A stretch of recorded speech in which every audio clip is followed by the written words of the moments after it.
ɓaci kowa ya shaida, amma ni lafiyar zama da ke shi na yarda, yasa duk tanke-tanke ba na dubawa. Kama duba in ka rabu da ni wa za ka yi wa.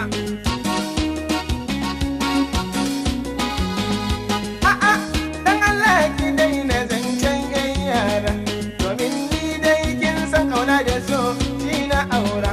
Amma yanzu da ni da ke a yau ni na lura, kina ta wa'alishe ni ko bai iya ramawa. In ka rama ni da kai fawa ta ka kwaɗewa.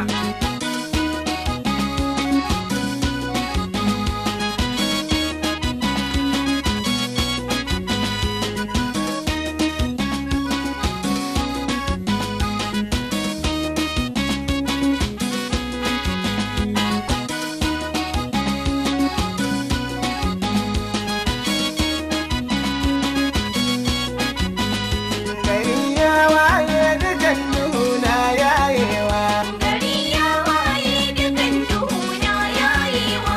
gidana duka ga abinci nan bayan kewa, ruwa an shaida duram-duram na ka tarawa, tufafi dukan wata guda na ka ɗinkawa, in kawo miki dan gudun zagar mai batawa.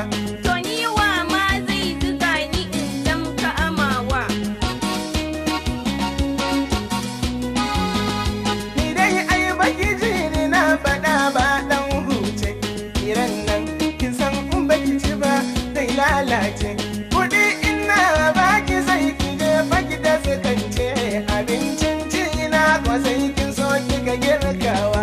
Ni na ƙoshi kuma kuɗin gida na ka aikawa. Kalamai na yau gatse-gatse kika amsa min, yau na gane nufin ki so kike baki zaɓa min. To shi kenan duk abin da zan yi ki ce amin, yau zan mutu lallai garar ki zan zama komawa. Kama mutu mana in ka tafi miji zan sakewa.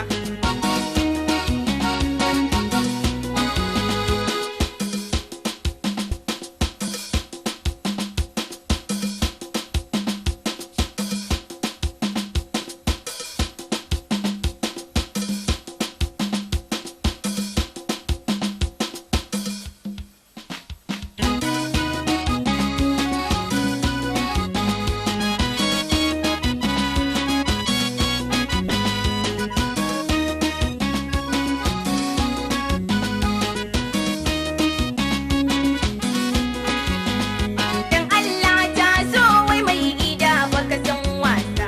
Kamar ni ya za a ji da kai na ka sakinsa. Abin da kai min da safe ran nan shi yasa. Ma komai ya wuce a bari ma hangawa. Aba.